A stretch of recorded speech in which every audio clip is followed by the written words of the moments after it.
Welcome everyone, Christine here with my campaign guide for Astragoth Ironhand in the current version of the game before Thrones of Decay does come out. Now, I imagine Thrones of Decay is going to change certain things, though not necessarily for this particular campaign. In fact, I do expect a lot of things over here in the Darklands to largely stay the same. But that's fine, because the Darklands is one of the best areas of the game, and it already received a major rework with the release of the Forge of the Chaos Dwarfs.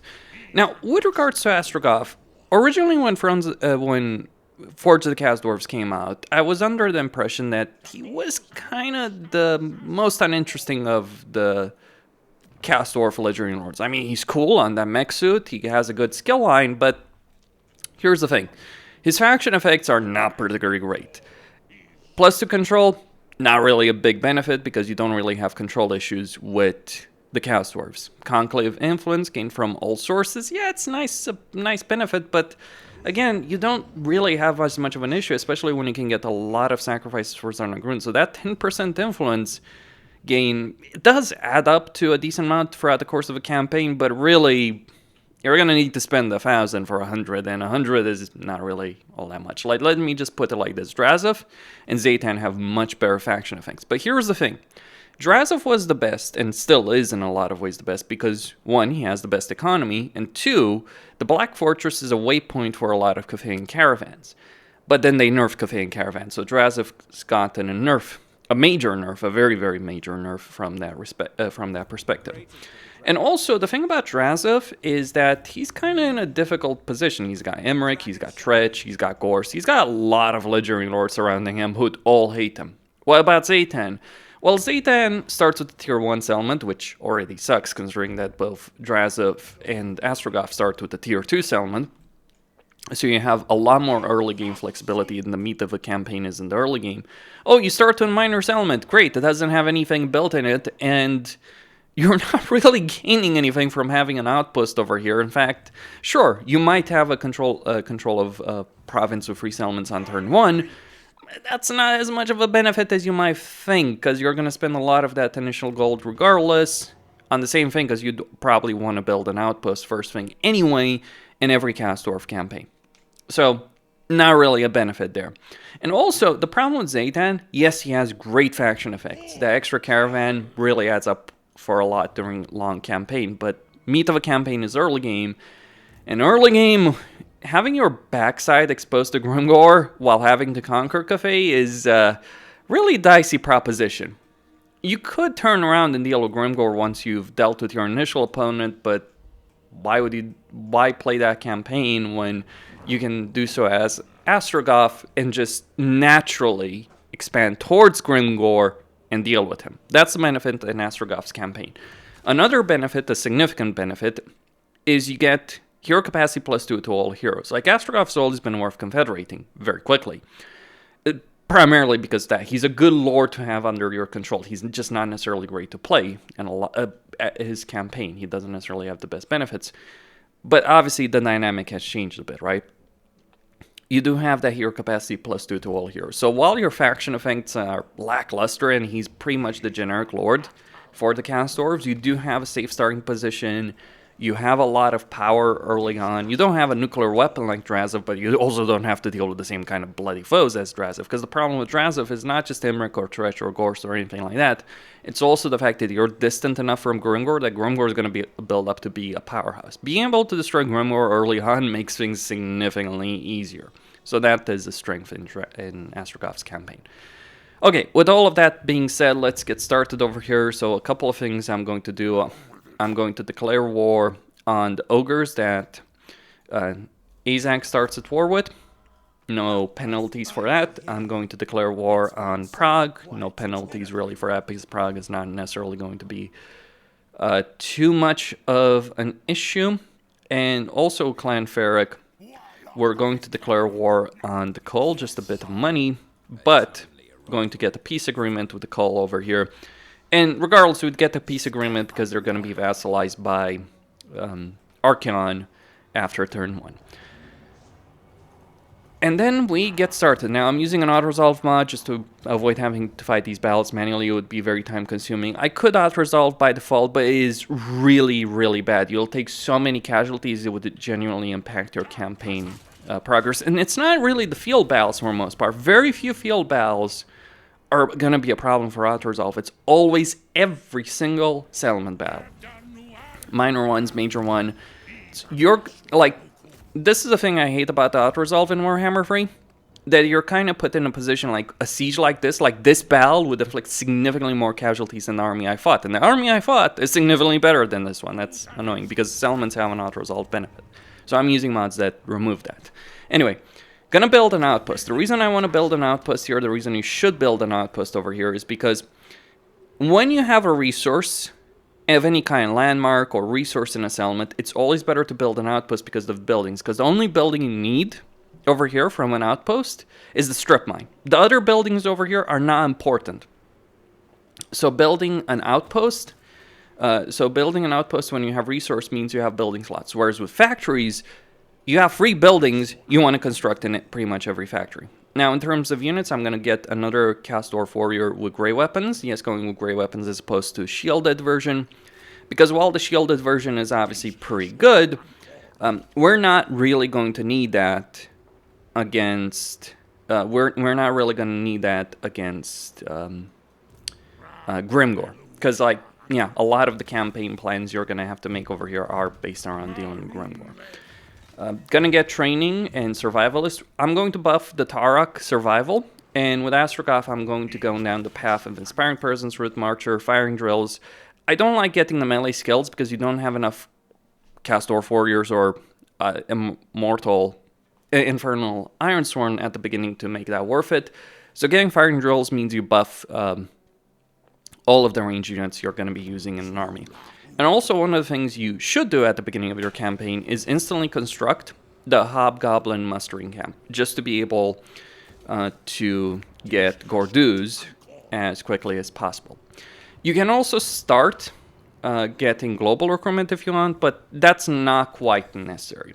Research-wise, we're going to get merchant guilds into veteran convoy master into overseer organization. You could, of course, go for Stronghold Syndrome, but I can wait a bit on that. And something that's really good is Finest Leaders, of course, for Lord Recruit rank and Hero Recruit rank, but we can wait on that. I just think, like, getting the Caravan benefit as quickly as possible is going to be really useful, especially the Recruit rank for those Convoy Masters, Lord Recruit rank, because that's just going to add a lot of cargo capacity and really make those convoys far more lucrative. So that's turn one. That's all you do on turn one. You can issue more declarations of war if you want to, but I don't need to right now.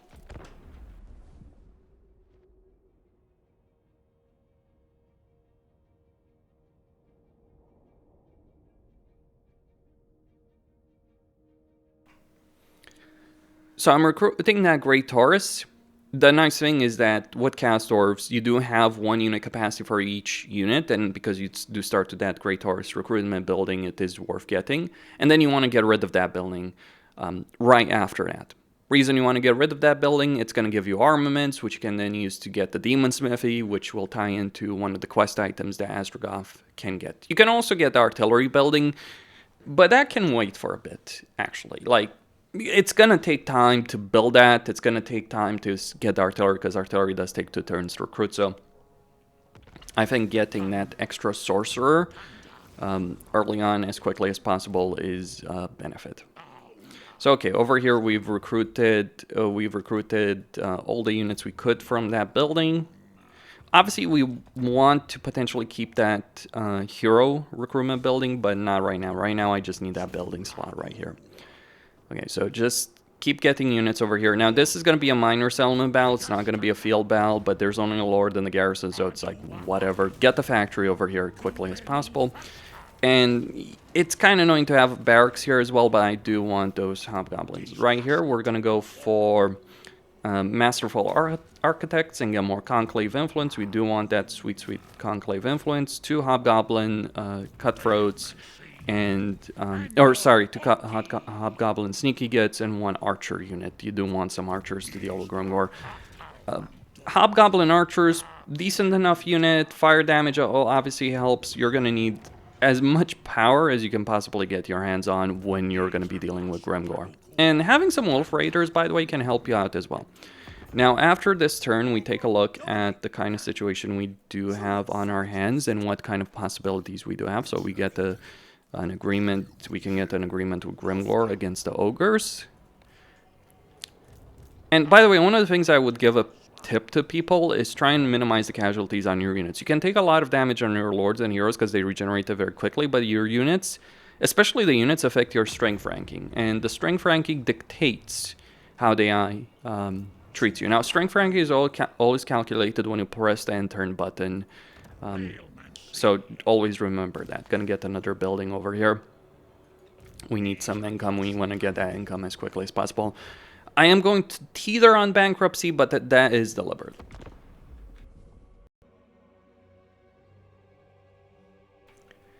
I'm sure a lot of people, when they play the game, they think, oh, it's like, oh, I don't want to waste too much money. It's fine. As long as you can keep going from one turn to one turn and spend all the money you need, that's fine. And also remember, the Chaos Dwarves in an emergency can print money for laborers. Also, going in a labor deficit is not necessarily as big of a problem as one might think in a campaign. Defeating Grimgor early on is worth every sacrifice. You defeat Grimgor early on, you've won the campaign, essentially. Like, that's it. Now, I'm going to go beyond that point. Also, you get plenty of objectives over here that can help with that. Over here, we want... I could go with... I'm in a decent enough spot with production. We want that Demon Smithy right there. And we could even instantly construct it there if we wanted to. We get one spot right there. We're at 400 slaves. So armaments... Let's go with armaments, actually. Although the income would certainly be nice, but we don't necessarily need to prioritize that. Besides, if I got the Demon Smithy now... So one of the things I like to do in an army is get one skirmisher cavalry unit. And the reason I like doing that, I'm just going to get rid of these laborers. The reason I like going down that particular path, get a peace agreement over here. The reason I like going down that particular path is because imagine you were deploying offensively against the enemy, but it's really good for you to deploy your army defensively, right? Well, one of the things that's really solid about that, and he's going to get more conclave influence, so it's going to affect things going forward, but we do want that conclave influence, as much of it as possible. We're going to lose some laborers. I do want to get the sorcerer for Astragoth. Let me think about this. Actually, I think I'm going to get the sorcerer prophet actually over here, so probably should have gotten that the end of the previous turn, but it's fine. So I'm just going to get the sorcerer prophet, so I don't have to worry about getting a mage as quickly as possible. Like, I want influence. I don't want to waste my laborers necessarily for instant construction. And all the influence I'm getting right now, it's going to help me take Saber Mountain as a tier 2 city, which will in turn, like the reason for the armaments, the reason for the influence is you want to take Saber Mountain as a tier 2 settlement so you can start getting artillery production over there as quickly as possible, and also get the Taurus building there, which will in turn, as well as other buildings, of course, like raw materials for gold, all that kind of stuff. But gold is not necessarily going to be too big of a problem right now. Caravans are going to be, military convoys are going to be available next turn. We are going to move Astragoth right here next to this particular settlement, and we're going to take advantage of that situation. We're going to get... Let's go with another Wolf Raider unit with bows. I'm curious. Yeah, he should be able to. Let's see. Yep. I think he's going to be able to. You do gain quite a few laborers. Raiding, for the most part, raiding for gold is a waste of time. Raiding for laborers, on the other hand, that is certainly useful. It will lead to a more difficult battle here, but I do kind of want Gordouz before I do fight that battle, because I do want to level up Gordouz as quickly as possible. It's all about stacking the deck as much as possible in my favor against Grimgor. That's really all I'm doing here. I'm going to need to keep that Demon Smithy, by the way, in his Kholek, because until I get his armor. After I can get rid of it, but by that point, you know, I might be able to get to his Kholek to tier 3 and, you know, just get all the benefits that you do get from a tier 3 Demon Smithy. So don't just destroy buildings willy-nilly. I just did it because it's really beneficial to do it at the beginning. Yeah, I was counting on the labor benefit right there. Okay. So over here. Okay, first things first, we're going to force march our way right here. We're going to put Astragoth right next to them. I could get that barracks to higher tier, get more influence. You want as much influence as possible. Tower seats are really good. We do want to get those as quickly as possible. And now declare war and fight. Like, when you... This is on legendary, mind you. The legendary very hard. On lower difficulties, they might not get another army outside the settlement. But what I like about the Autoresolve mods, the AI behaves in the exact same ways as it does in vanilla. It just gives you the better result here, but the behavior is the same and the AI is just as aggressive. Now the benefit here is you would be able, like, if you fought this battle, you get 2 different battles. But even if you don't get to different battles and you Autoresolve this even vanilla, the benefit is you get the post-battle loot here. So attacking an army outside of a settlement is incredibly beneficial. If that's the case. And now, yeah, get that tower to tier 2. Put that over there. Put these guys right here. Although I might want to consider just... Okay, yeah, I'll move some of these guys because, well, we can get recruitment sorted out. So get some archers. I'm not going to build this up higher level. And now we're just going to wait over here because I want to get both these, both the artillery building right there. One more turn until Veteran Convoy Master is sorted out. Over here firing drills and then save up skill points. You do want to save up skill points. It's just going to get more hard to hit over here. Want to increase his survivability. Like, I'm not interested in him doing damage. My ranged units will do damage. What I could start doing here is getting that specific building and also just move some of these laborers right here. Okay, so influence used. Good. If you need more money, there are ways to skin that cat, so to speak. Okay, so Demon Smithy is going to be over next turn. We're also going to be able to print more money. And we get... the seat that I want is the Machinator for the raw material production. And more labor. Yeah, I do like the fact that they've added all these objectives in a campaign. I think, and I'm tempted to get an Overseer. The reason I want to get an Overseer... Well, that's a particularly good trait right there. Gonna need a declaration of war. Not necessarily great choices on my hands, so let's see what we can do. We're gonna declare war on the Chaos Dwarfs right there, because one, they're far enough away that they shouldn't bother me. Like, it's gonna take them, what, 5 turns to get from there to there. 3 turns, 4 turns, 5 turns, doesn't matter. But it's enough turns. And we want to get considered. And I'm not sure if their trait is bugged or not. Let's take a look after the end of this one. So treaties. No, it's not counting yet. It might count after next turn. But either way, that hero recruit rank is what really I'm after. We could also... Yeah.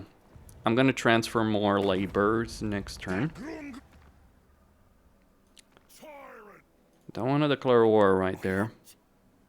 I don't want to declare war on the vampires, because the vampires are the kind of faction that would send 2 armies there. Like, don't get involved in a mess in the south. The reason you can declare war on the Chaos Dwarves in the south there is, like, Tretch has a huge tendency to declare war on that. And your Oskolak is also a nice element in the sense that while you won't have Cafe and Caravan showing up as much as they do in the Black Fortress, there will be some showing up in the province. But you can't do what Drazif can do with the with the Black Fortress, because like what Drazif can do is he can just recruit a lord when he sees a caravan, and you attack the caravan that's outside, and the garrison can handle it. You can auto-resolve it in vanilla. Vast majority of caravans. You can't quite do that. In this case, I can, though. This is pretty rare, so I'm not going to take advantage of this. Like I kind of want to reduce the randomization over here. But yeah, obviously, if, like, this was a proper, you know, freaking proper playthrough, if I was playing the game myself over here, I'd obviously, like, take advantage of this. So I'm just going to move him right here. All of this right there. We're gonna get more hobgoblins.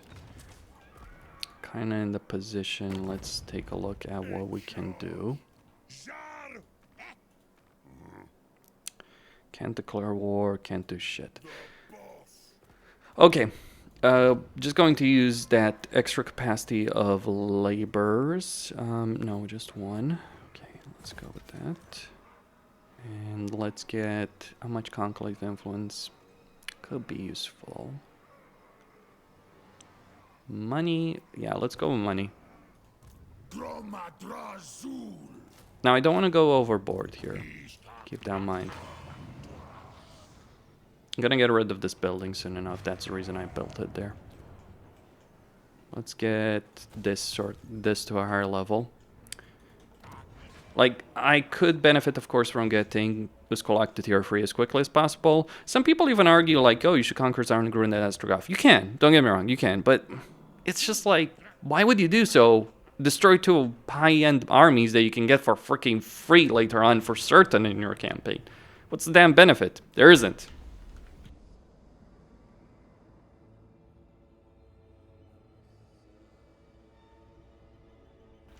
That's where I stand on that. Like, I don't really think it's worth taking Zarnagru by force if you're playing the Chaos Dwarf. As everyone else, absolutely.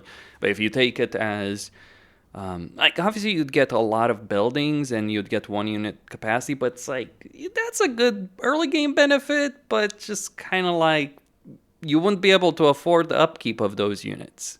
That's the problem. Your economy wouldn't support that, and sure.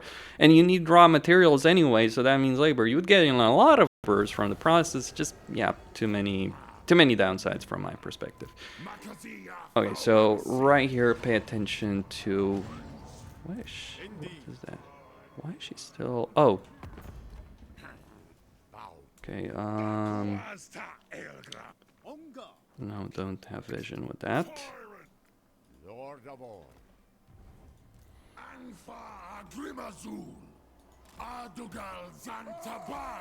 So I want an overseer to just be able to rank him up. And yeah, you can use the save load character system.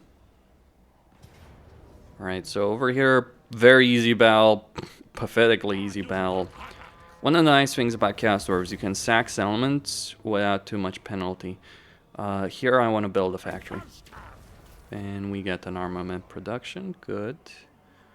We're going to start getting that artillery sorted out.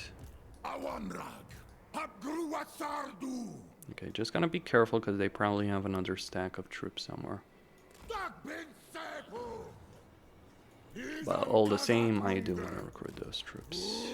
So, 1 with Astragoth, some sneaky gets, and 2 more over here. Got plenty of archers. Right here, not worth it to get this right now. Just gonna get this particular building, swap some things out, right? Or not necessarily. Let's just go with income, because we do actually need some money. Over here, more conclave influence. Good. So 59. Not quite enough. First convoy, but I'm gonna need more money for that. And there's not necessarily many good ways of getting said money. Unfortunately. Okay. So I'm going to take the bullet.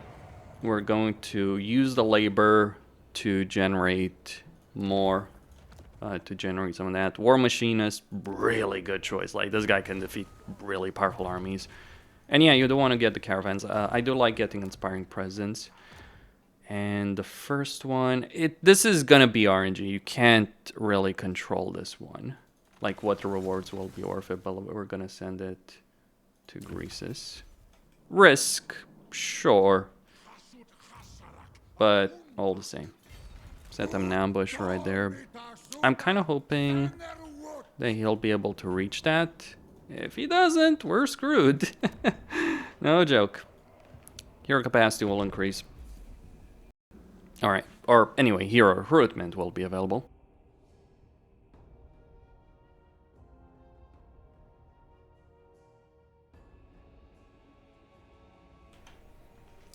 I could declare war on Xiaoming, probably worth doing anyway. If you're playing Astragoth, you're likely not going to go in Cafe. By the way, let me talk about something that's really beneficial with Astrogoth's campaign as opposed to all the others. Your short campaign victory condition, very freaking easy. Because your short campaign victory condition involves dealing with the Lamians, the Lamian vampires over here in the Silver Pinnacle, which are like, whatever. Even if you have to go there yourself. That's, by the way, why I built that Demon Smithy as quickly as I could. So yeah, let's get... I really like the Lore of a Shoot, so we're gonna go with that one. Money problem solved. I do like to get scouting. So these guys are whatever. The other objective is like an even bigger joke because it's like, oh, destroy Crocotrock. I'm like, okay. you mean the faction? Why the frick? Why is this game doing this to me? I don't know. Like, it's like, oh, you went bankrupt because they raided you. Right. Whatever.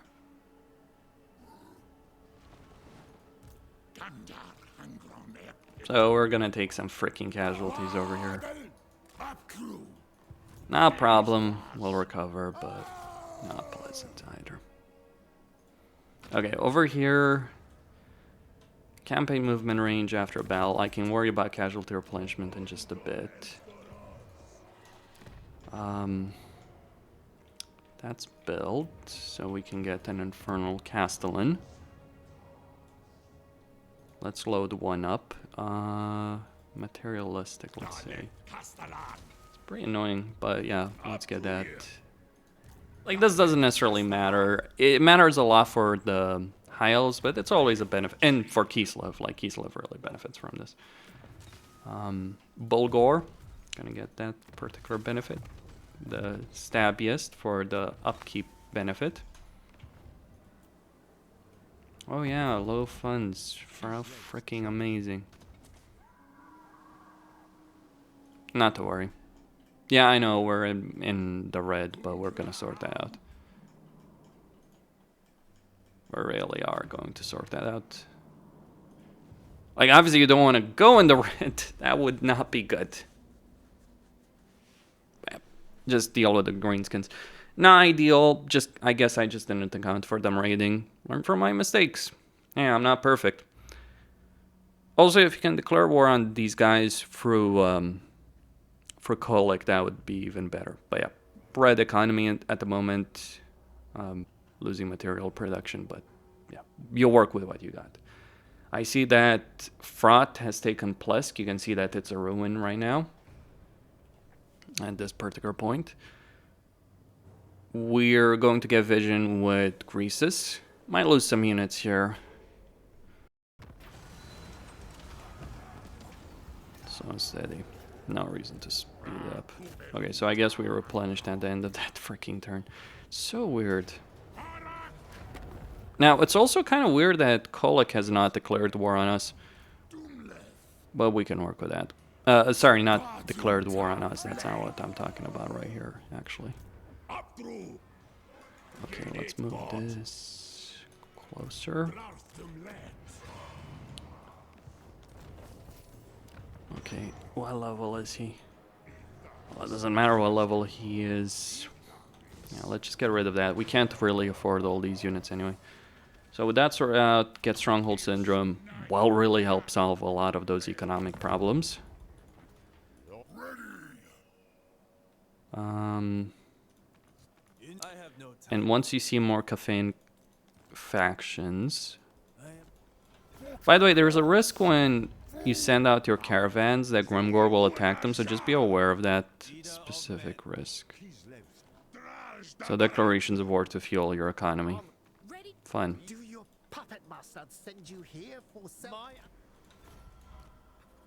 Yep.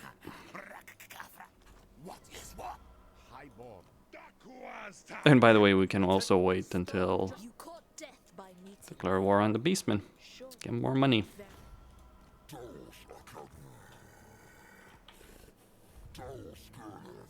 Not gonna declare war on them. Okay, decisive victory. Build an outpost over here.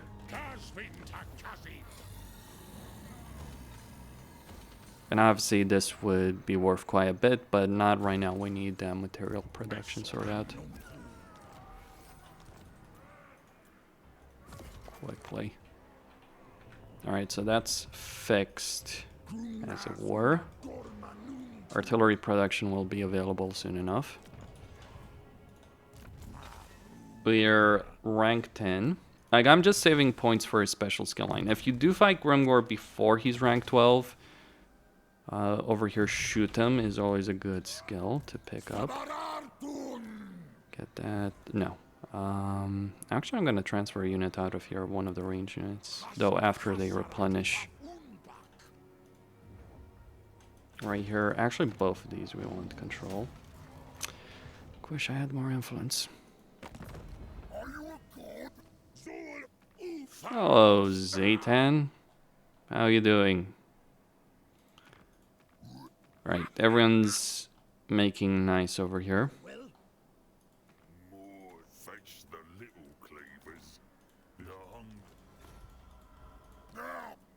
So, declare war to declare war. Yeah, it's one of those things, isn't it? Okay, get more income. And also get some control. Okay, so right here we can start marching towards Grimgor. Although, there is something to be said about what I'm about to do here. I want to deal with him. The reason I want to deal with him is it will ensure that I'm rank 12. I can also get the peace agreement right after. He won't attack me this turn. And even if he does, he's not gonna... Like, that army that's in that vulnerable point can retreat. And if he goes for a settlement, I'll just obliterate him. Kholek doesn't have a really great army at this stage in this campaign. I don't think he ever gets a great army, honestly. He's not Archaon. Archaon is absurd. Kholek, kind of less so, honestly. I can lure a trap, but it's going to cost me a turn. Waste of time. Always a waste of freaking time. But thankfully we do have time to spare. A bit. I don't want to deal with Grimgor when he's declared full WAP, but... You do gotta point out, like, Grimgor is not necessarily going to declare war on me. Okay, so we got that. Then we got the peace agreement. My issue is money right now. Okay, okay, we are gonna set the trap. The way this works. Okay, let me just stop that for a second. We're gonna build another convoy. Another war machinist. Got lucky. It doesn't necessarily matter what units you have, though. Obviously, war machinist is... I'd consider that the best. So... Well, that's... particularly fun. Okay.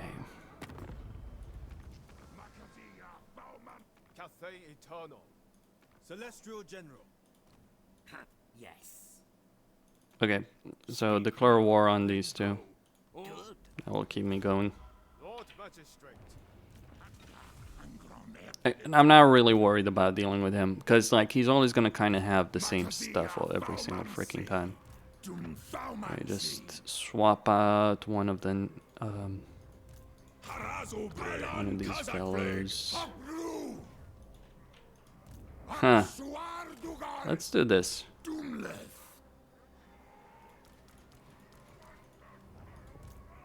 Move him here. Although, it might be beneficial. Yeah, might be beneficial. What the? What? The hell? What the frick? Just what? Don't get me started. That is what is going on there. Did I just mix click or something? I know, I'm losing resources, but gotta be done. It will be fine. Oh yeah, I forgot to move him. Nah, not a problem. Also, the Norskins that are under Kholek won't declare war on me. And I don't necessarily want to destroy Kholek, though that could also work. I could destroy him, give that territory to Zaytan, make him happy. Secure my entire northern freaking flank. I don't want to go there. Like, I don't want to go in the Chaos Waste. Not that it can't work, it's just... The threat is here. Let me put it like this. The threat is down there. It's not up there. Like, up there is friendly, it's peaceful, it's kind of hilarious thinking about... Like, I feel the Chaos Wastelands are not nasty enough in Warhammer 3, I don't know. Like, even for demons it should be really nasty. For humans it should be, like, impossible. Really? Okay. So, what now? That was a mistake. Okay. So, I may not fight with that guy because of the recruitment. I can win this battle. Like, the only unit that's dangerous is the artillery, and I have enough unit. I have the flying unit to deal with that. This won't work against Grimgor because Grimgor does.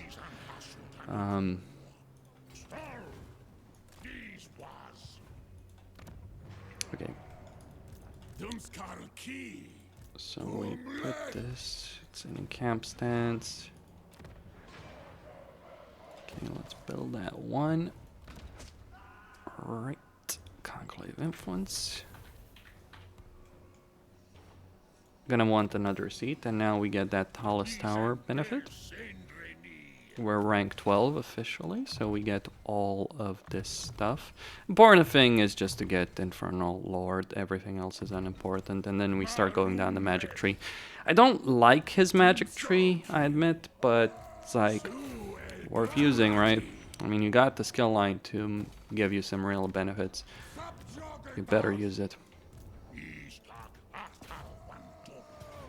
Then yeah, just...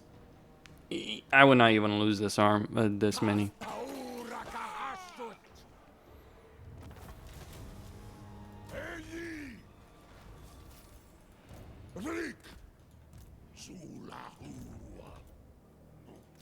Now this may surprise you, but you can get the piece of Grimgor Kholek pretty easily. Well, maybe not in this case, but certainly doable. One of the nice things about Astragoth, his spells are not the best, but he does have those two passive effects. So Stalwart Defender, we want that survivability, we really don't want that survivability. Inspiring Presence, Firing Drills, all that good stuff. Yeah, we get Infernal Castellans, and soon enough we'll have Taurox. Labor is still an issue, but one that we will solve. Don't you worry about that. I'm gonna stop spending so crazily. Firing Drills for him. Better Scales for him. Burning Wrath. Dark Subjugation, we're gonna get Evasion right there. Survivalist, Bandolier, whatever. His combat skill is not what I'm interested right here. We also got the Regiment Renown. I'll save that for when I'm about to fight Grimgor. Now, of course, one could argue because of the hero capacity I just picked up that it might be worth getting the hero recruit rank as high as possible, as quickly as possible. It's a fair argument, nothing necessarily wrong with that, it's just... I don't necessarily care for it. But you can certainly go down that path. To declare war on Gorst.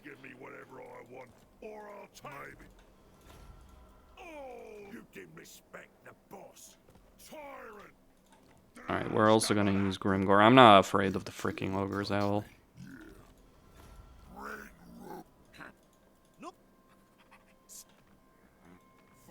Interesting. Regardless. So, gonna get those mages. Let's go with one two metal actually. I know. Income is gonna take a freaking hit, but power is power.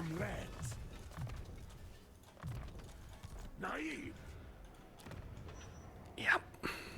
I'm gonna hate my life doing this.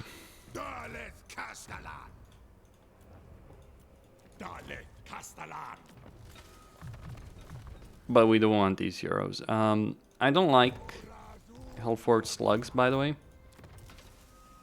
So I like going for infernal slugs, preferably in a campaign.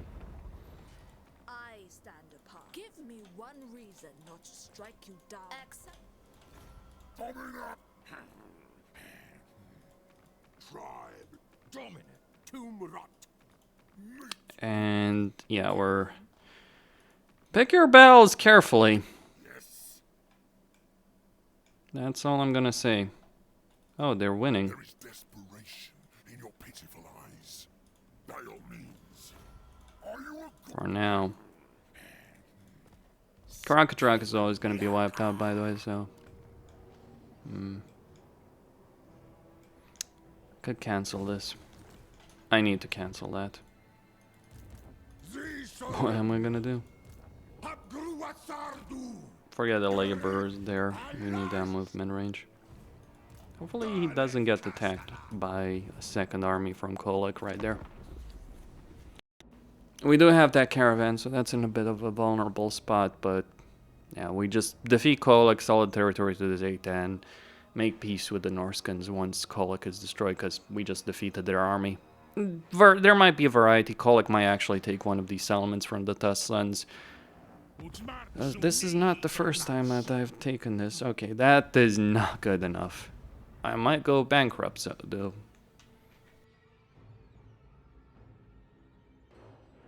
Or I might get another peace agreement. We will find out. A bankruptcy for one turn is not going to kill you. It's at multiple turns, though. Let's get those guys. Alright, that's going to keep me alive. There is. I want the artillery to deal with Kholek, so. Oof. Thing is, Z10 would give me more. That's the thing. Okay, let's do this.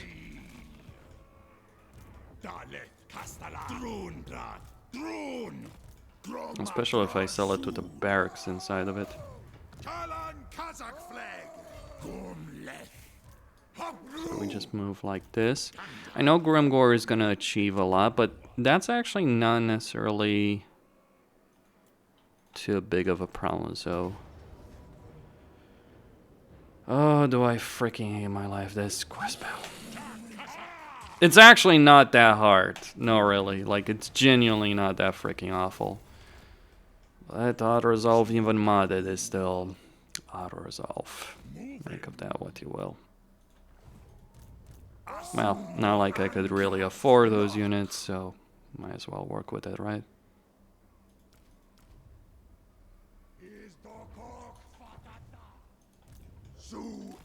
Oh, the tower should be done.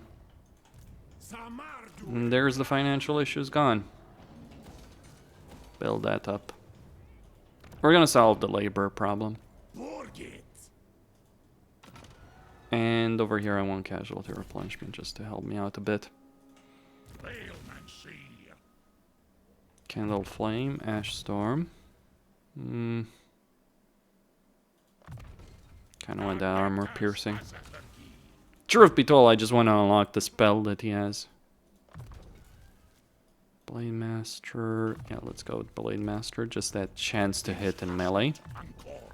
They need stabbing. And we want elusive.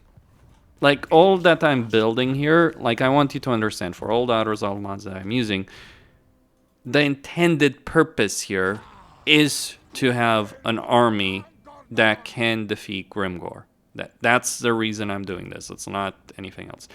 You can also help yourself out, like with Armor of Contempt, really good ability, all that good kind of stuff.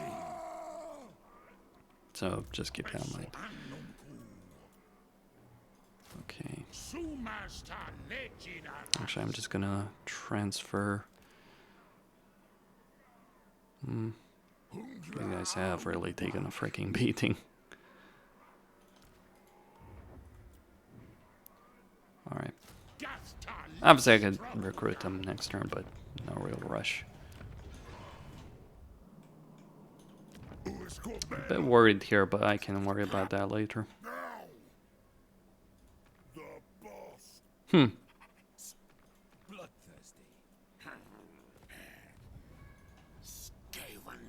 I say a bit, it's still like, I would still see them coming, right?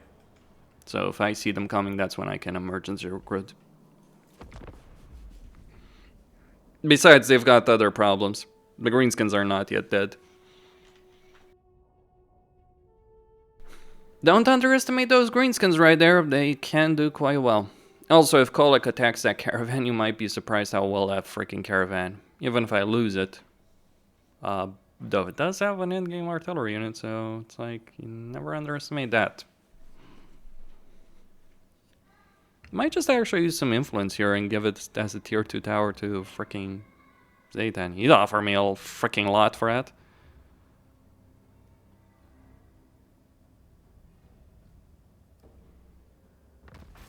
Okay, yep, take that.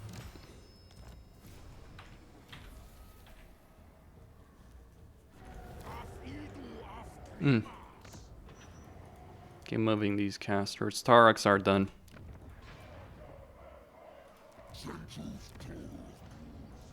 Really maximizing the strengths over here, aren't we?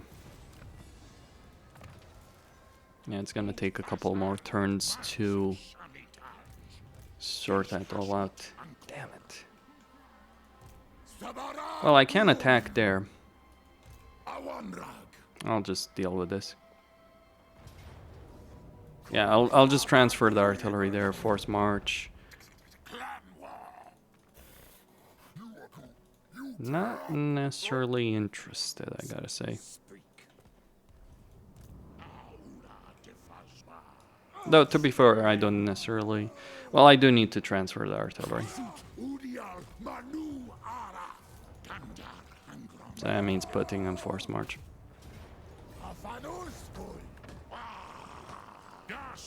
If I was to... So what I do in this situation is this. Just so they're not tired when they're fighting this battle.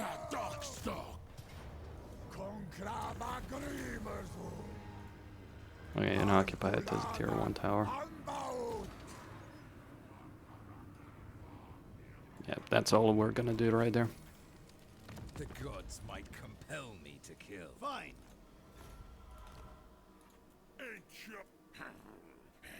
And you can pull this off fairly consistently. Now, sure, I could have just rushed Grimgor. That would also work, no problem. But, like, just these higher ranks are really, really good. Actually, we want Terror. You don't want to get involved in a fist fight with Grimgor, that's for damn certain. But everything else is fair game. More Conclave influence. More seats on the council. More firing drills. Survivalist. For him, we want Frenzy. And right here, yeah, more firing drills. Though I could obviously buff his melee ability as well. I like Killing Fire. Really good. Really solid. Flash Bomb, also really solid. We're running around with a bunch of heroes right here. Which is particularly useful. Like, here's the thing about Grimgor you gotta understand. The units he usually recruits in a campaign by this point, they're not good units. He's just Grimgor. I think that's the explanation you can go with in a lot of cases when it comes to the green. When it comes to Mr. Green, right there, it's like he's just Grimgor. Like seriously, it's actually true. Like I don't know what it is, but like it always feels when you're fighting freaking Grimgor that he's like a freaking powerhouse that can't be stopped. I also have a lot of armaments right here, so might be able to use those to recruit some more units. That's one of the reasons I've chosen to go down this path. Keep forgetting to move my heroes when I should. I'm really bad at hero management in a campaign like this. Okay, it's not too relevant. The Tauraks are the thing that I care about. As long as I have one mage, a proper mage, like if I can get Flames of Asgore anytime soon, that would be great. That would simplify things a lot. Though, at this point, Grimgor has certainly started building a lot. One of the reasons you might want to rush Grimgor earlier on, because it's like, what's dangerous about Grimgor is not the fact like, oh, his one army is powerful. No, it's like, he doesn't have one army. He has 2 freaking armies for every single army he has. The Waz are just that scary. No. I just want to pay attention there. But I'm kind of wondering the Conclave. Almost always these guys end up in a war with Tretch. And they lose, because they're a minor faction, Tretch is a major one. Okay.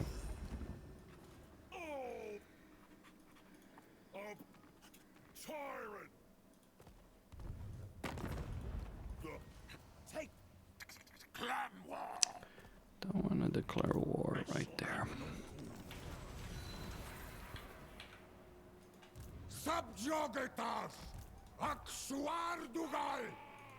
They might run.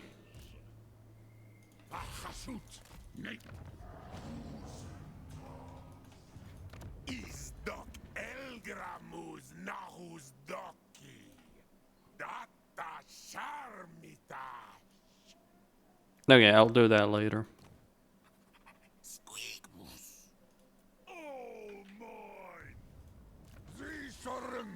Yeah, get survivalist.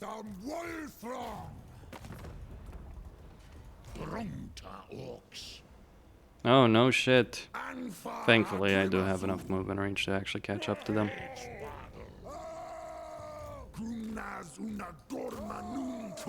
I just want the leapers. Well, that's a Minotaur, so they would actually do a decent amount of damage. But all the same.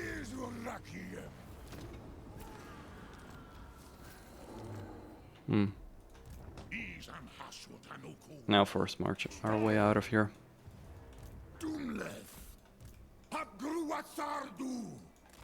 Some will force march. No, all of them will force march. I just don't have... I don't need the recruits, and I don't have the money for them either.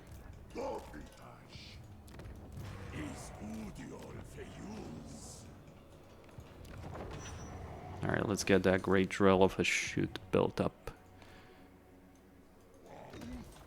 Get a convoy. To where? It would be a lot of laborers that I'm lacking right now.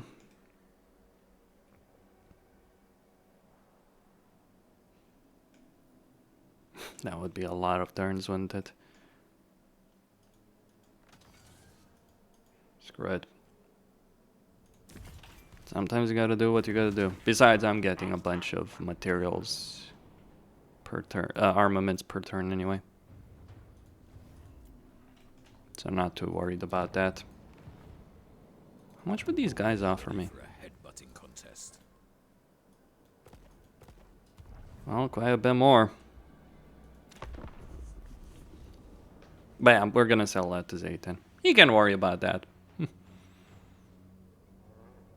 I swear, Miao Ying just wants me to destroy her caravans at this point. This rarely happens. Like, one caravan in a Ruskulak? Sure. Though many times it may not be. So, like, I could have destroyed that caravan earlier. It would have made a lot of things easier. But 2? This quickly? I mean, this is not the Drazov campaign. Hell, there are certain campaigns where I've played as Drazov where he doesn't get that many caravans showing up. What do you want? No, you're on your own.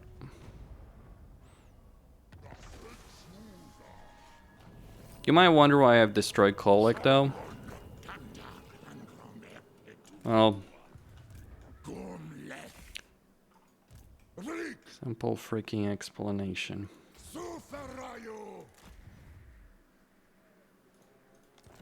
Gonna recruit some units.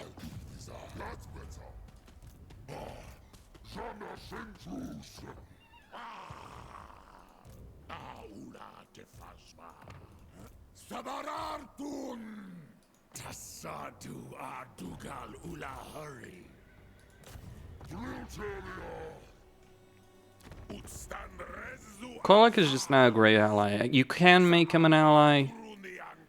Not really a problem. There we go. Alright, Grimgor has one force right there. Foe Seeker. Burning Wrath, let's go. For him, we want to get more elusive. So you want the range combat ability he gives you. More firing drills, why not? Ash Storm, Curse of a Shoot. Just gonna get all of those. Better scales was great to have. Boost the income. Boost the income.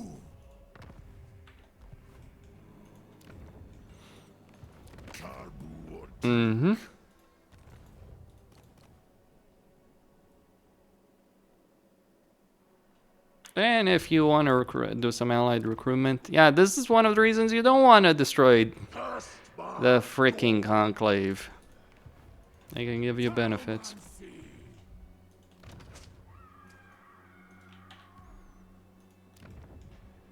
Okay.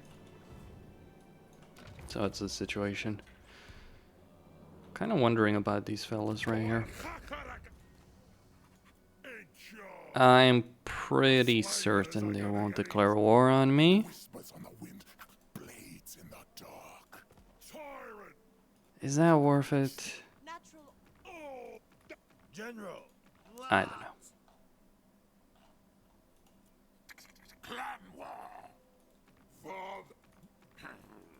I don't want agreements with these guys. Oof. Okay. Ready for a headbutting contest? Is he? That's not a great situation, I gotta tell you. Hold on. I want to pay attention to the call. Okay, so Archeon is still in the game. Right there. By the looks of it. To be honest, I'd rather be raiding. But you have my time. Yes. Yeah. Sometimes Archeon can lose, and that's obviously a bad situation. Snitch will almost certainly get involved in a war with Miao Ying. Who wins that depends on faction potential. So whenever you start a campaign, there's randomization which factions are going to be stronger than others. Sometimes Borosursus wins against Archeon. Most of the time Archeon is the one on top, so that's the reason I take that risk. Besides, I can turn my armies around and deal with the problem if need be. Alright, so over here we're going to get some blunderbusses. I might just leave a lord to deal with some recruitment. Yeah, I think I'm going to leave. Seriously, man. That's just trolling at that point. I mean, it makes sense. Like, that's the route of the caravan, right? She's sending it to the Frozen Landing. Or Erengrad. I think it's most likely Frozen Landing.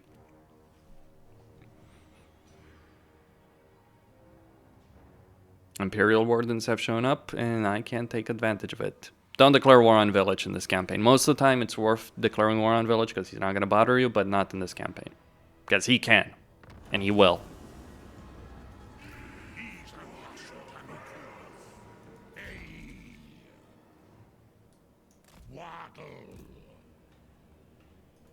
Subjugatas! Sardutalegram! Akazak, Got, Christas Wagas! Ishtak Atal Pantora! Istrokogai Diswas! Get that up. Need more money. War unceasing. Bring death.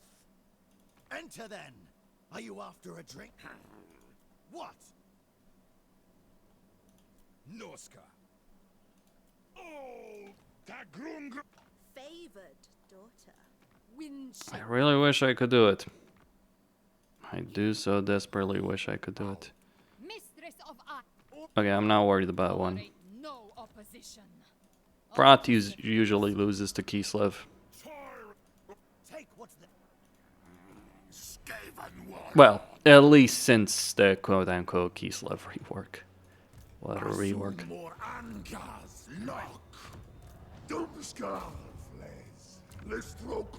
One blunderbuss or 2 Chaos Dwarf Forces. Well, gotta remind myself that the cost would increase, so that's one of the reasons you want to go for this.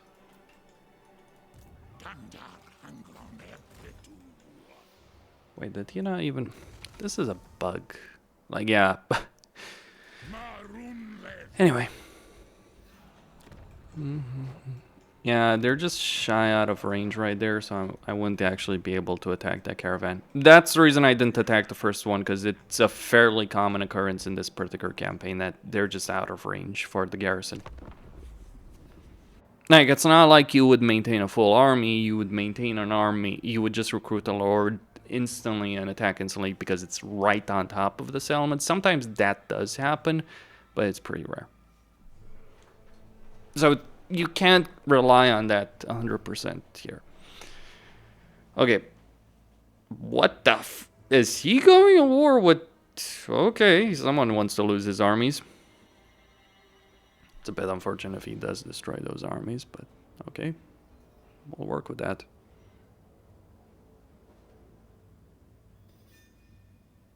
Grimgor does have certain tendencies, if you will,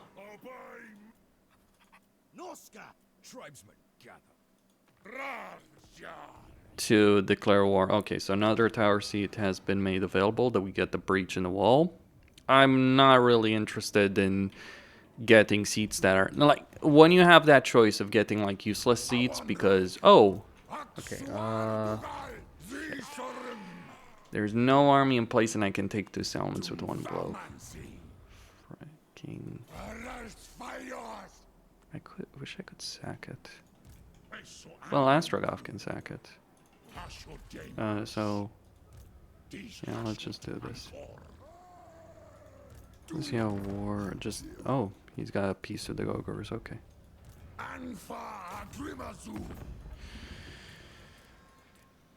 Here we go.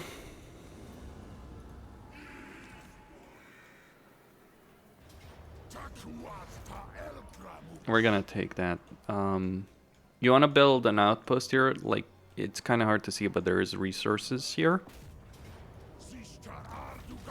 But also here. This is gonna be your bread basket.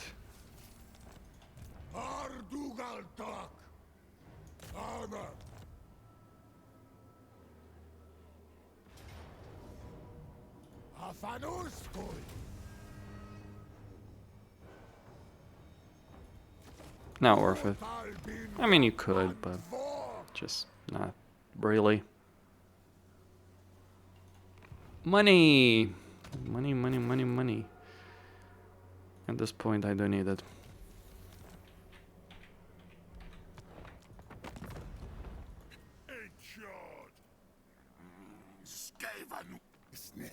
Yes, you have words. Hold on. The dragon-blooded. Sigma, what? On thy knees. Yeah, gonna declare war on Talabheim. Oh, and also... Yep. That's more common than you think. Village does have a tendency... village, what am I talking about? The Changeling has a large tendency to lose everything. more blunderbusses. Chaos Dwarf Warrior is pretty good. Yes, undeniably. Blunderbuss is just better. At this point, you need every advantage you can get. That melee defense is useful, but I'd rather have Gordoos being more durable. Although, it might be worth. Let's get some laborers. Yeah. Okay, forget that. Forget what I just did there.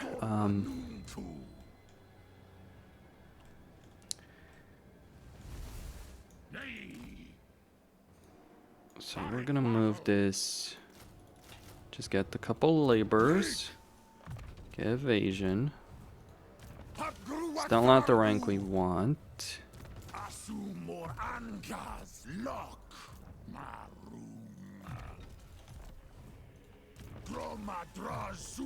Blast protection. Flash bomb. Hard to hit.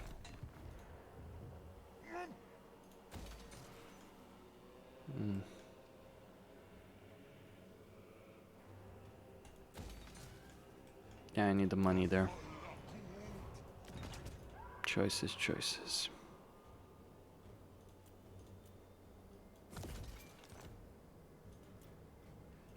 Not great ones, I might add, but decisions.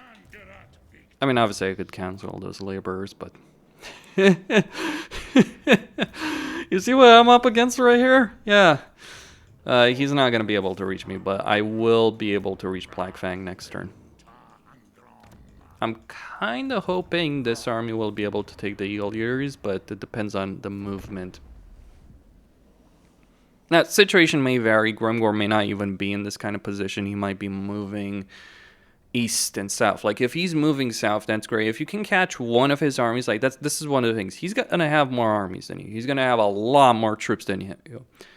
You got to apply the strategy of Divide and Conquer. You can't fight freaking Grimgor 3v1. That is not a winnable fight. Ever. So you got to fight either 1v2, which is a lot more winnable than you might think. Jade Custodians are ruining my day, but that is a possibility that can happen in your campaign, so great. Okay, gonna have to conjure up a freaking miracle. Durability. Well, over here, always go for the Conclave Influence, because that's gonna be the hardest one to replace. Now, the benefit... Well, we can work with that. We really can.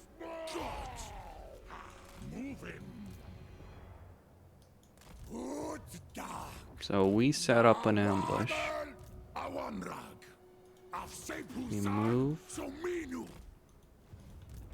I just need to position these guys right.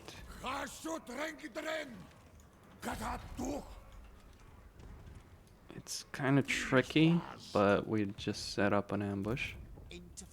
I have wars to... Alright, Clan Molder. Yeah, Kislev is winning that one. True savages. Always ready. Got that particular. What the hell is he doing? That's weird. Okay. You might end up fighting him, but it's just not worth getting that.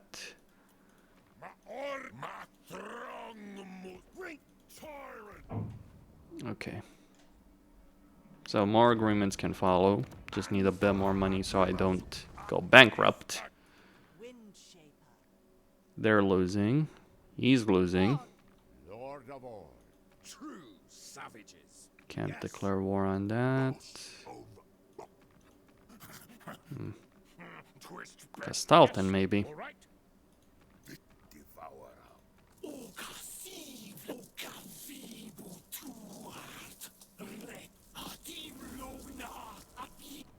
Hey, that can be a problem.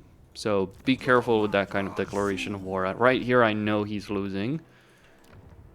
Like, he hasn't lost any key territory just yet, but he's going to lose soon enough. Caravan will be arriving soon. I'm willing to take that money. The tribe consents. solve some of the financial problems just barely and not perfectly. Always good to have a bit of a buffer. Just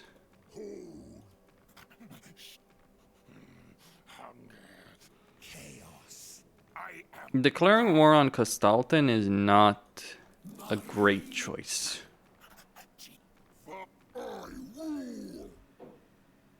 Talk quick before I get hungry again. Declaring war on its siege faction and getting a peace agreement right after, bit of a different affair.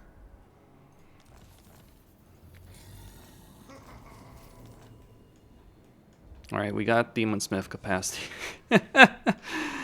That's great. So, Grimgor is gonna walk right into our lovely little ambush there. I hope. I might end up having to fight 3v2. 3v2 though is winnable. You enable control or disable control large armies, then maybe give one of the armies to AI control. That's one of the things you can do in that situation. As expected, he fell into the ambush. More labor. Where is Grimgor? Heck, we're screwed. No.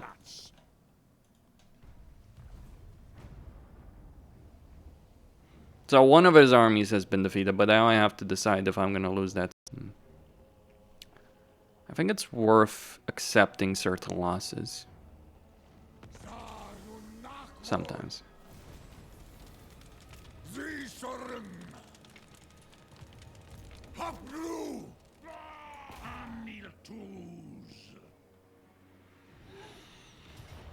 I know what he's gonna do next turn. We do still have the armor of contempt, so worth pointing out. Damn it.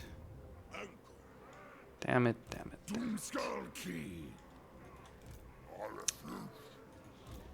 Between a rock and a hard place, isn't it? Well,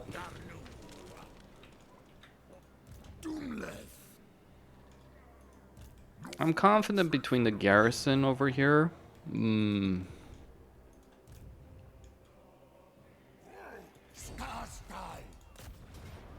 Alright, so just take over the settlement, build a factory.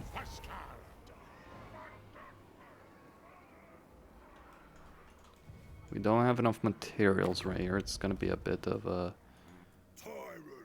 tricky one. Kind of weird that... I mean, usually I expect Festus, right? But, well, we can work with that. Also that.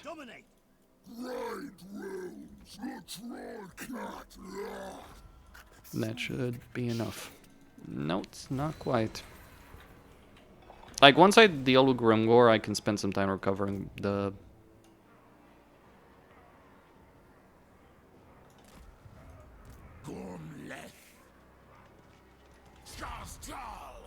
Alright, so let's lay an ambush. And knowing Grimgor, I'm just gonna recruit one unit. With him, we can finally freaking get Hellhammer. Though we don't have Dark Sacrifice, but we do want the hammer anyway. Scarred Veteran, so the chance of an ambush here is pretty high. We want Dodge him at this point. Now Murderous Charge, Temple Guardian, Stalwart Defender. Stop. Hard to hit. Bear Scales, right, get that. That's gonna have to wait on turn, I'm afraid. Death, Master. Tribal Fury. Obey me. Demon Slayer. Oh. That is pretty bad. In charge.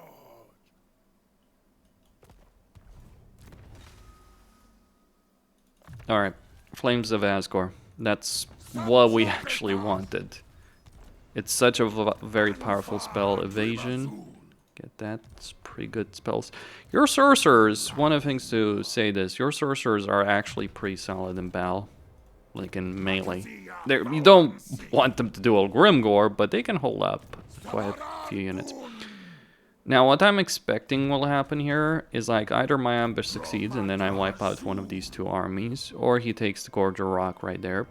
Though, with respect to that, the AI is scripted in such a way that it is going to prioritize low-hanging fruit, so to speak. So, this, because I'm building stuff over here, let's even build more stuff in the settlements to even make it even more low-hanging fruit. I can cancel this after this particular turn if I really want to. But when you're building stuff in a settlement, the AI is always going to prioritize that. Just worth saying. Get a bit more money. It's just one of those things you want to know. I don't have enough gold. So we've driven a wedge between Grimgor's armies, put ourselves in a position. I can defeat any of these armies individually, obviously with that concentration of force. So I've concentrated my force instead of allowing Grimgor to concentrate his own. So much of this campaign is like, what do you do against Grimgor? What do you do against Grimgor? Well,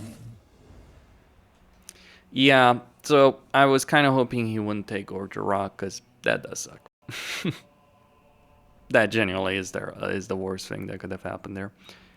Well, he probably may have seen the ambush and canceled the attack. That's the reason that army moved for Gorger Rock.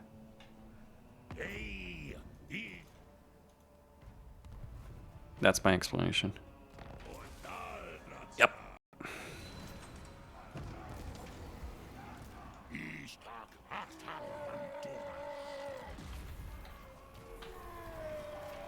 So the ambush was foiled. So Grimgor did try and move here. And then he got wind of what I was trying to do, so he pulled it off. Doesn't this guy have movement range? Yeah, he does. Hold on.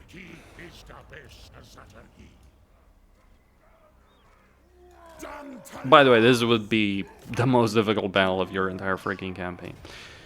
Okay, let me talk about how you deal with this situation. You've got several ways of handling this affair, but let me explain a couple of things that you can, a couple of tricks. The Wa army, which is actually more dangerous in a lot of ways because it's got those two black orcs and a lot more range units. The Wa army has a leader. You eliminate that leader, the Wa army disappears. In this case, it's one model in the black orc unit. So what you can do here, I don't need to do it here, I'll just auto-resolve this. And by the way, you probably would be able to auto-resolve it here as well, like with this many troops. And even if you can't, you could win straight up. But if you're ever in a situation where you want to where you're dealing with 1v2, because this is a 1v2, like if I had just one stack against this, it would be 2 stacks. What you can do is you can go into battle, and you have movement range crucially for this. You go into the battle, you eliminate the particular model here, you just do a lot of damage to this unit. Like, I've got Flames of Asgore, I've got powerful spells, I'm gonna win, like, I would win this battle for certain. Like, I've actually won against Grimoire with a much worse situation than this. But you eliminate the model in this unit, the Wa army disappears, then you go on the attack. And it only works, like, it is ideal if you have enough movement range to attack again. You might run, but that's good, regardless. Also, another thing you want to do is you want to have Grimgor. We still lost that regiment. Grimgor is Grimgor. Another thing you want to do in that situation, if you're confronted with that, yeah, let's just get these guys. Another thing you want to do in that kind of situation is to... Right, so, let's go there. Is to distract Grimgor. How do you do that? Well, You can use skirmisher cav units to have him run around. You can use the flying unit to attack his artillery, and Grimgor might decide to chase the flying unit. If that doesn't work, he's targeting... Like, you kind of want to do that before the battle starts if you want Grimgor to follow you. So, what you may want to do in that scenario is you may want to send Astragoth out just to have him follow him. But regardless, the key to all of this is, yeah, get Grimgor to not engage. The thing about Grimgor is he's so freaking good in melee, especially once he gets his items, right? He's so good in melee that actually that having his army engage yours, corner camping doesn't matter, but while at the same time he's also engaging in melee. So if you have that fight, that's one of the worst things. Like, if you look at Legend of Total Wars videos, and this applies to what I've encountered as well, how I've dealt with him personally. If you look at Legend of Total Wars, I've also done an older video where I did brush Grimgor, and what I did, how I won that, where I fought this battle manually, and this was when Forge of Chaos Dwarfs came out. And not much has changed in terms of that tactic. I just had Grimgor running around, and he still was a pain. He still is gonna be a pain. Like, don't underestimate. He is going to be painful to deal with. Like, there's no sugarcoating this freaking situation. He's not gonna be a cakewalk. He's not gonna be just like someone who collapses and you face roll him. No, that is not how that is gonna go down. At all. Alright, so I'm just gonna get more money over here to support my situation. There they come. Not to worry, we'll deal with that. We can send... Where can I send you? Let's say Bay of Blades. I know, money.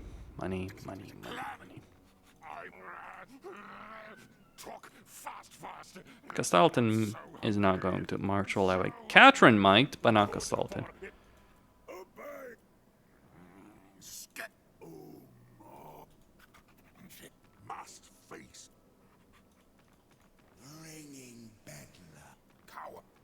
On thy knees, then and only that is my will. Yeah, take advantage of the visibility your caravans give you, but be careful with your caravan routes, because you obviously can expose those.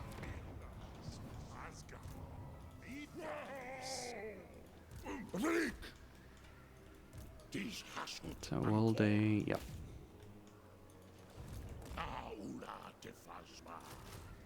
Just getting some laborers to fill up the pockets.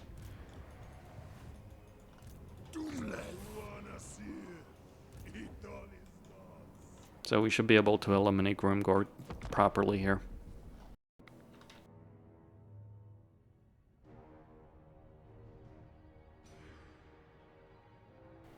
And then I'll probably have to turn one of these armies around to defend against the Chaos Dwarves, while the rest of it deals with, like, maybe Astragoth and with the minor force goes deal with that. A bit surprised Tretch hasn't declared war on him. Though I find this a bit, like, it's a bit odd. Because sometimes when you declare war on a faction, the faction that you expect to attack them doesn't. So, just sometimes happen.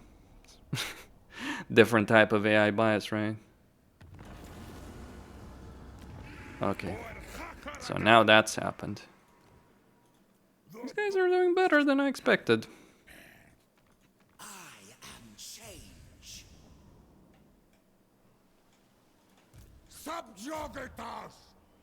Alright.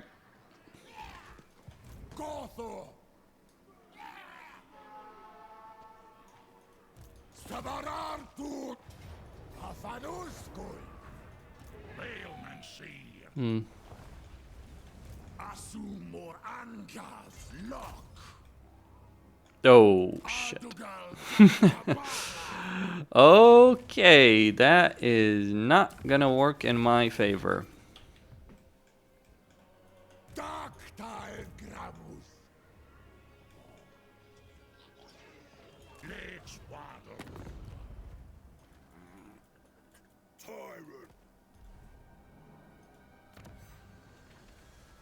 Alright, get Brazen Bodyguard for the extra hero capacity right there. Zibartu da Paraza. Now we start getting the shielded versions. Rikat Unbak Bezek Angfa. Outpost. Visorum.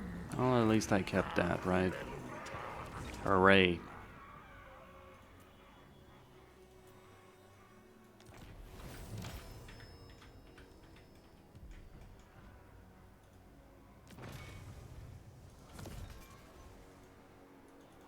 Anfa Grimazul. Get lucky. That's the reason. That's the only reason, really, you want that particular skill. Yeah, Blade Master is always good. Boost the income.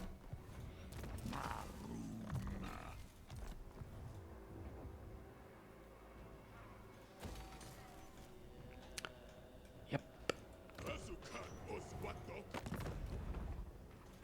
Like, obviously, the solution here would be to just not build sometimes, but I'm kind of the particular opinion that sometimes you just gotta deal with the price, right?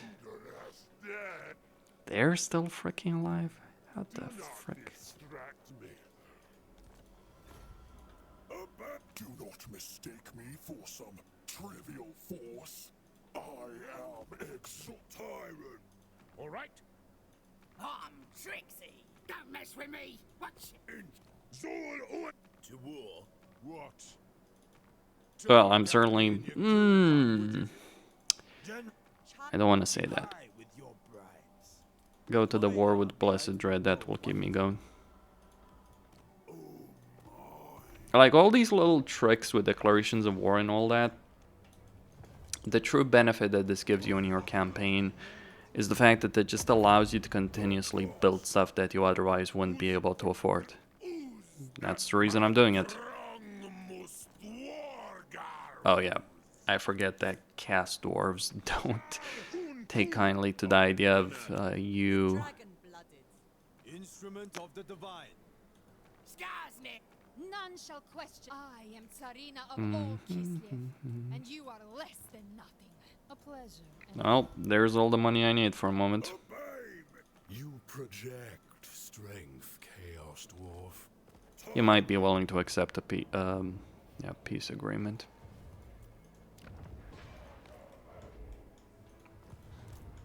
But opportunities arise. Ardugaltok. Sumasta Ardugal. Okay. Well, if this army attacks me, I can win it. It's decent. Like, the strength that I have here, like, yeah, these guys are not going to win against that.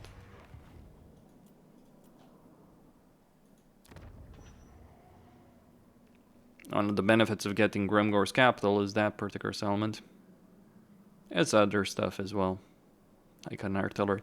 Like, one of the things, if you want to make your life easier, you could build an artillery post. Like, take Grimgor's capital and rush construction for the nuke. That could work. It would work very well.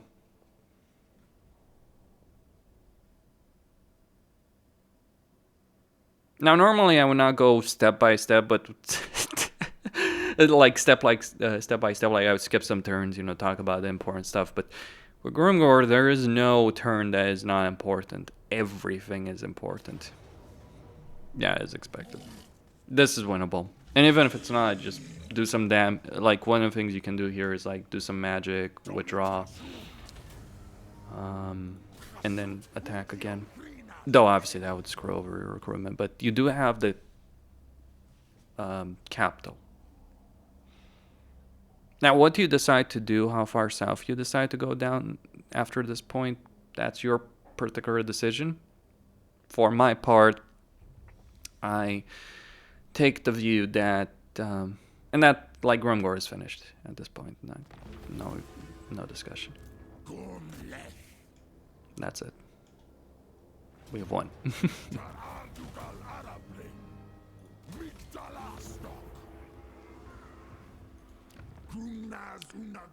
Kind of think this is worth keeping in this case. Damn you. Shit, man.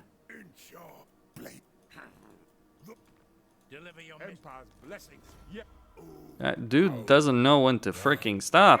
Holy shit, he conquered a lot. Northmen come. Guess the faction potential was very much in favor of Grimgor this time around. I know I'm pushing myself. I'm gonna dismiss these laborers. They don't have a particular purpose anymore. I do need to save that money.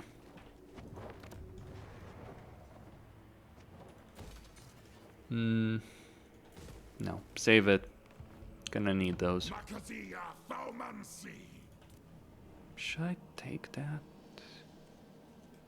I mean, it's tier 2, but at this point I think a lot of freaking settlements are gonna be tier 2. And I could make nice Ogreases.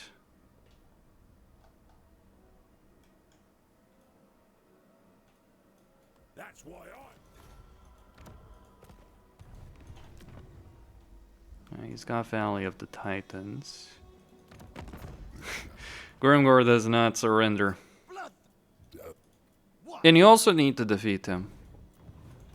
So right now we're 10 settlements.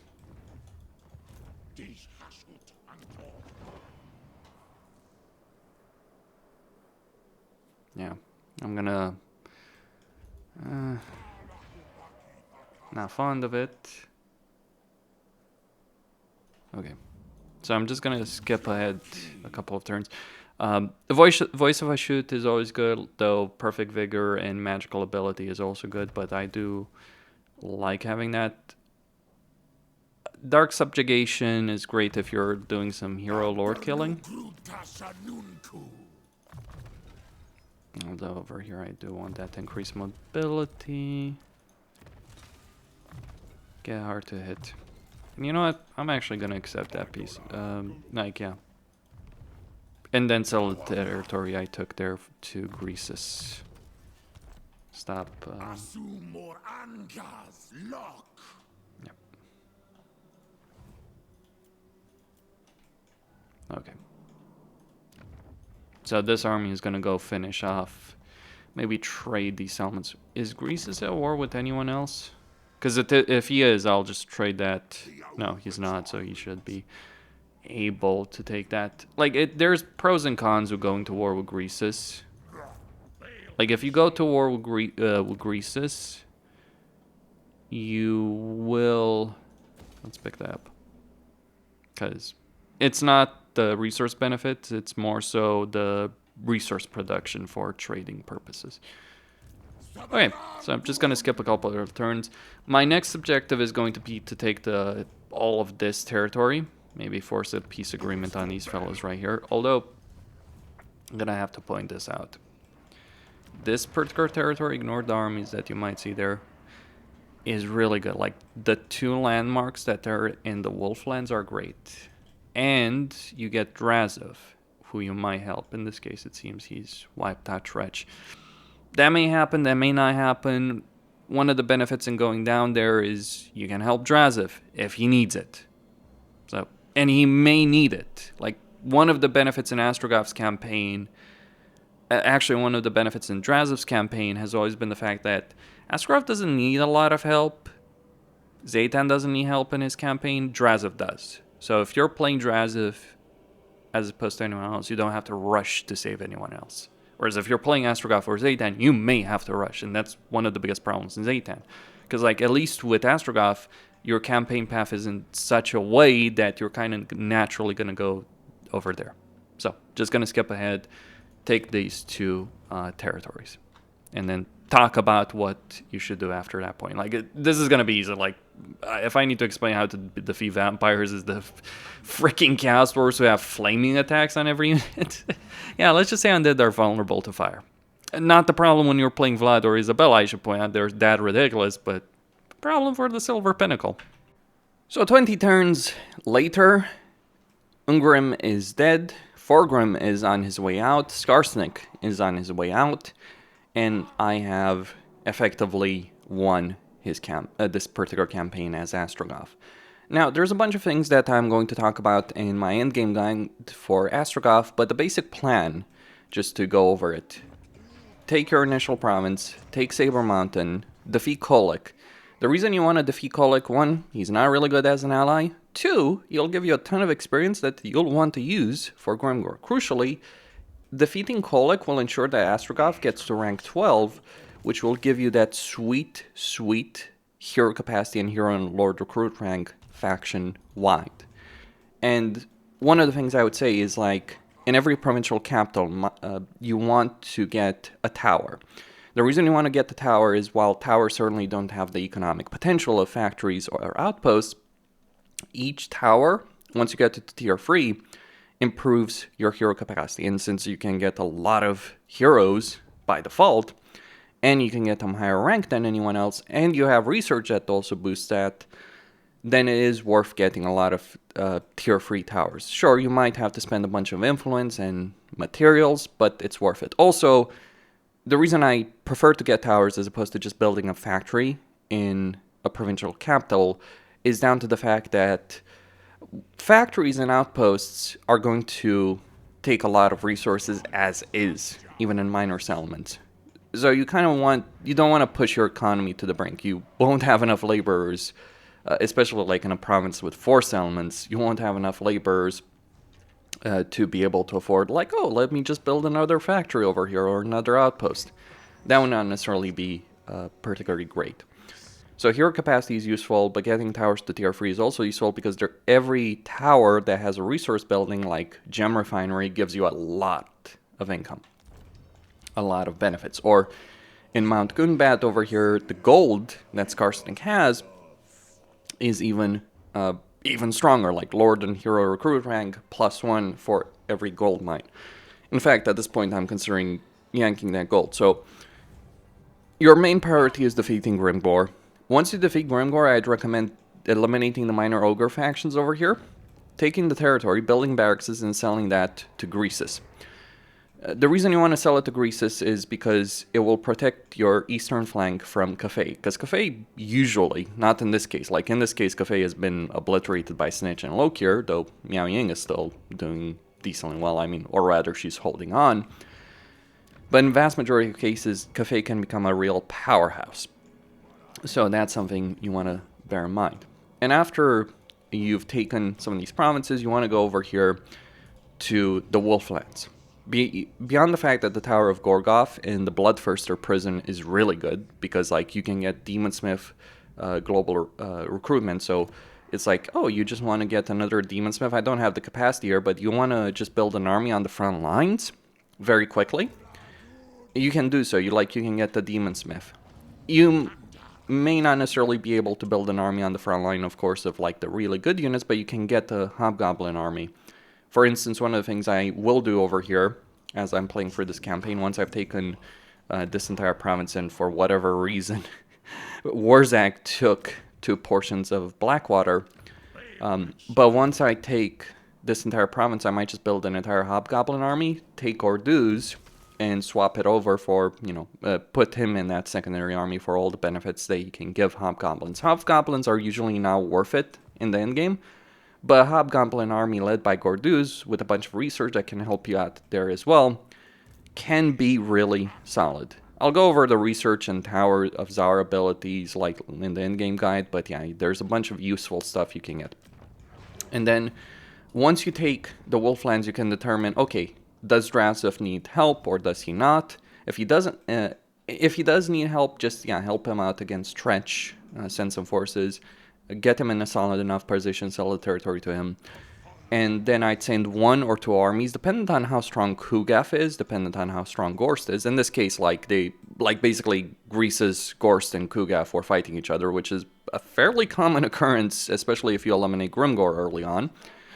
So they were fighting each other, and I was able to just send 1 army, my weakest army actually, over here, in order to take advantage of the situation. And it didn't quite work out as well as I'd hoped. Like, I would have wanted to get the entirety or a good portion of the Noblar country and sell that to Drazov to make him happy.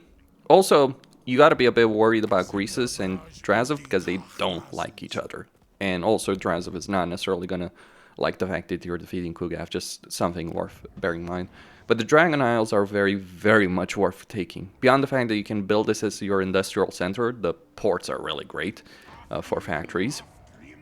There's also one really good resource over here in the Alchemist Guild Hall that gives you 3% casualty replenishment faction-wide. So taking the Dragon Isles, even if it's just the Dragon Fangma, like these two settlements, obviously missing commandments is not great, but just taking these two settlements is going to give you an enormous advantage. And yeah, the Tower of Gorgov.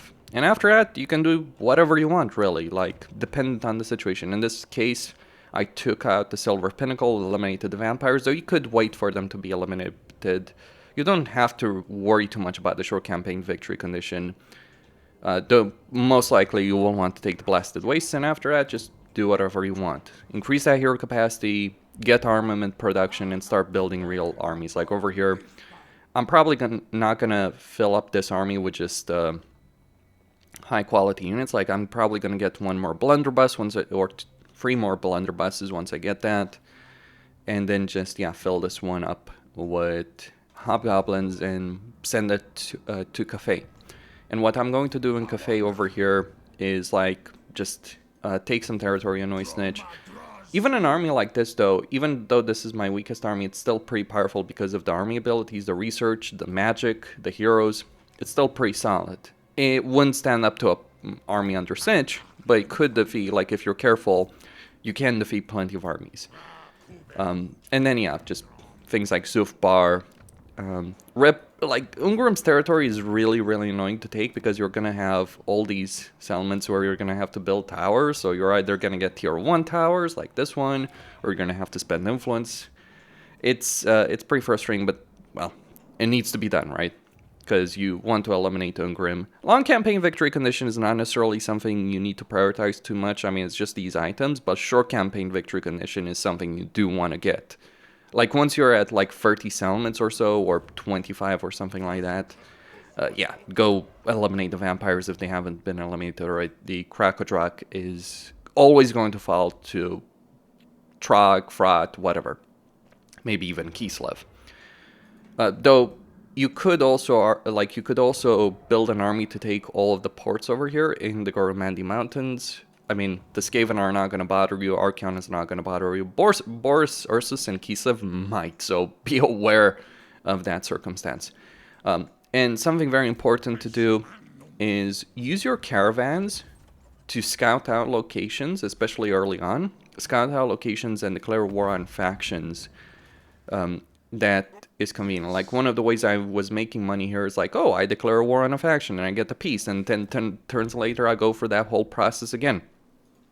So that is particularly useful to do in a campaign to give you the money. Like, your gold production is not necessarily going to be the best in the world, especially early on, so that's a way of getting money. And then, well, it's really up to you what you want to do in this campaign. But make sure Drazov doesn't fall. Help him out if he needs it. He didn't need it in this case, but many times he might. Zaytan, you might want to help Zaytan. Hell, you might want to go all the way over here to Village, take all this territory, and give it to Zaytan. So that by the time you do confederate him through the Tower of Zar, he's actually got a lot of territory, though. I gotta admit, I would not be looking forward to confederating Drazov over here, because it's kind of annoying with Chaos Dwarf Confederation because you don't keep any of the laborers. Would be great if you did. Just one thing I think CA needs to change about the Chaos Dwarfs, like, when they get when one AI faction gets a massive empire and you have to you confederate them, because you have to, obviously, but once you get to the highest level of the tower, you really do want to. It's like, just handling their empire is really annoying because of the labor shortage. And it's not like you can, oh, I'll just save up a ton of laborers over there. You don't want to, because that's how you're going to get rebellions. It's the only way you're going to get rebellions in in a Chaos Dwarf campaign. Anyway, that's all I had to say. I would also add that you can get global recruitment pretty quickly. Obviously, it's still global recruitment, so it's going to be expensive, but you can get a bunch of benefits to global recruitment in terms of duration. So over here, I can get Chaos Dwarf Warriors and Blunderbusses in 1 turn, and even Great Taurus in 1 turn because of all the buildings I've been getting, all the research, Towers Azar abilities. So you can get a bunch of units on the front line. Not necessarily the highest tier at this particular point, but as you progress through the campaign, you'll be able to get even really good units.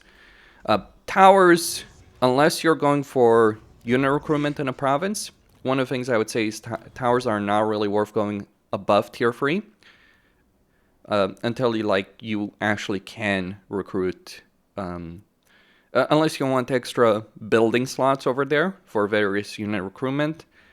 But I would probably save up on the materials. Like, obviously, you do want to get the tower to tier 5, but you could actually delay that because you know you're going to get Zarnagrund as a tier 5 settlement at one point. So you could actually genuinely never get the tower past tier 3 in a Chaos Dwarf campaign. That is all.